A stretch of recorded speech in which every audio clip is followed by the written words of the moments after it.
seu programa Conexão Empresarial começa mais uma vez pela Doc TV, a sua TV de excelência aqui em Caratinga.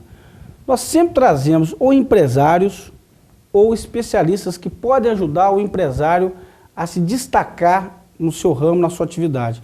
E hoje não é diferente, nós trouxemos um grande especialista, um auditor independente, um advogado tributarista, Dr. Setembrino Ramalho Filho, para falar um pouquinho mais sobre auditoria e esse aspecto técnico.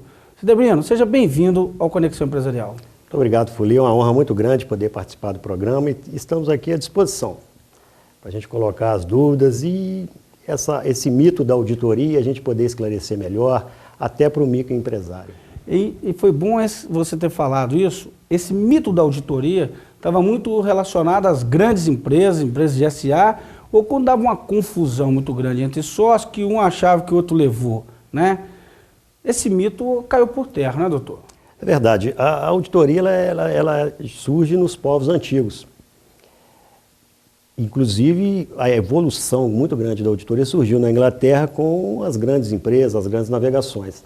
No Brasil, efetivamente, na década de 70, até pela legislação que vem a proteger o mercado de capitais, uma legislação muito especial, muito moderna, que está até hoje em uso.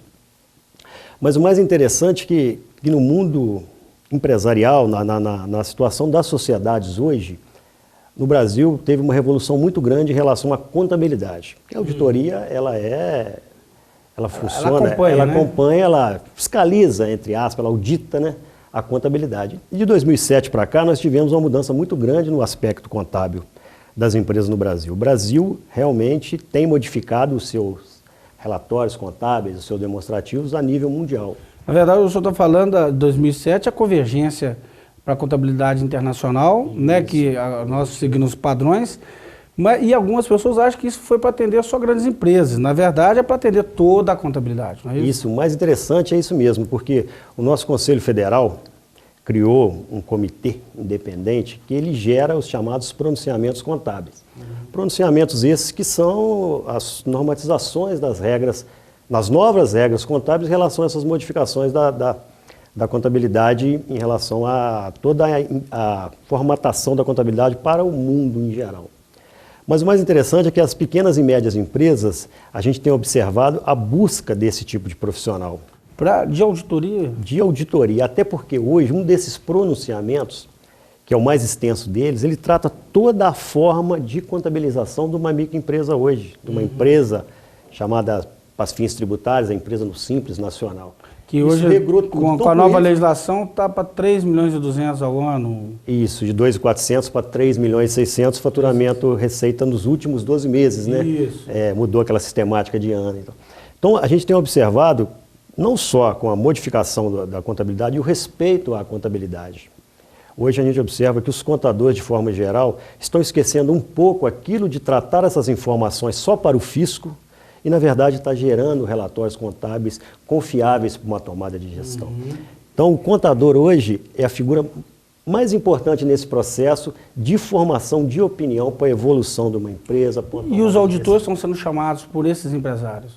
A gente observa que a microempresa que tem aquela vontade de crescer, ela tem buscado já a auditoria. Porque a auditoria hoje não é mais aquela auditoria que tem um cunho fiscalizatório de encontrar erros e de prever situação de risco. A auditoria hoje ela tem um cunho também de consultoria. O auditor hoje ele participa junto com o processo de tomada de decisão no sentido de opinar sobre as coisas que podem melhorar. Inclusive para mitigar risco, né? Para diminuir o risco. Ele faz uma análise de saber se o caminho que a empresa está indo está gerando um risco maior para o negócio ou menor. Seria mais ou menos. Verdade, Fuli. Isso é muito importante essa forma, porque a segurança geral e a mais importante, uma relação empresarial, a gente sabe que é a segurança tributária. Não só a tributária, talvez de igual valor seria a relação trabalhista também, com seus encargos sociais. Então essa preocupação que o micro, médio empresário está tendo, ele busca essa auditoria no sentido de revelar situações de risco, para ele saber realmente se ele está caminhando certo. E a gente tem observado que nos nossos trabalhos, sempre com médias e grandes empresas, a gente tem sido buscado por empresas menores. E observando também a melhora do trabalho dos contadores. Agora, a pergunta que eu te faço é a seguinte, Setembrino, eu poderia chamar isso de auditoria preventiva? Sim, sem dúvida. A gente tem até uma relação hoje, no mundo moderno da auditoria, as coisas evoluem, né? E o Brasil também acompanha muito de perto a parte da evolução da informática nos sistemas.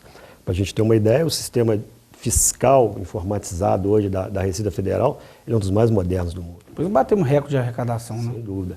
E o segundo, o próprio equipamentos que a Receita Federal hoje, com confronto de informação via fazenda estadual, fazenda municipal, isso tudo concentra uma informação que, de uma forma externa, indireta, o fisco conhece já a movimentação das empresas.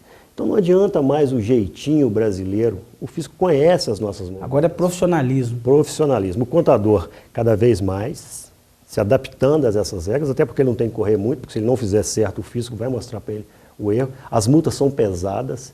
Então esse trabalho hoje do auditor nas pequenas empresas tem evoluído muito, eu vejo até o mercado. E o que eu acho importante, eu tenho visto algumas faculdades fazer algum trabalho, que a academia está chegando perto do empresário, através dessa formação dos cursos de ciências contábeis. Interessante. Porque o curso de ciências contábeis, lógico, nos últimos períodos, ele tem as matérias de auditoria, mas os alunos hoje estão buscando mais a especialização na auditoria, lógico, é o mercado demandando, né, Felipe? Agora, a pergunta, uma outra pergunta, doutor Sedebrino, é o seguinte: esse custo é impeditivo para o pequeno empresário, para o médio? Ô, Fuli, a gente ainda tem aí hoje uma gama muito pequena de auditores, tá? Vamos chamar assim os auditores credenciados legalmente. Isso é importante. Mas isso não impede uma auditoria preventiva. Se esse parecer de auditoria ele tem que ser publicado, expressado publicamente para interesses de terceiro. Agora, se ele é só de interesse dos sócios, ou seja, um parecer interno para avaliação dos sócios, não necessariamente o auditor tem que ser credenciado. Ele, formado em ciências contábeis, devidamente habilitado junto ao seu conselho, ele pode, que não chame de auditoria, que chame de consultoria, mas ele tem essa competência para isso. Eu queria colocar uma situação, se me permite rapidamente, nesse bloco, Fuli. É uma coisa que eu tenho observado. A gente também é professor em algumas faculdades. Eu tenho observado um fato assim, que para mim está sendo uma coisa estranha, mas muito bacana, muito interessante. É o seguinte, sempre dando aula para curso de ciências contábeis, a gente observava que o aluno de ciências contábeis formava e ia buscar uma segunda formação. Administração, economia, direito, informática. Hoje eu tenho observado nos cursos de ciências contábeis uma coisa diferente. Os formados em direito indo fazer ciências contábeis. Essa mudança que vai implicar no entendimento do empresário, nós vamos ver no próximo bloco.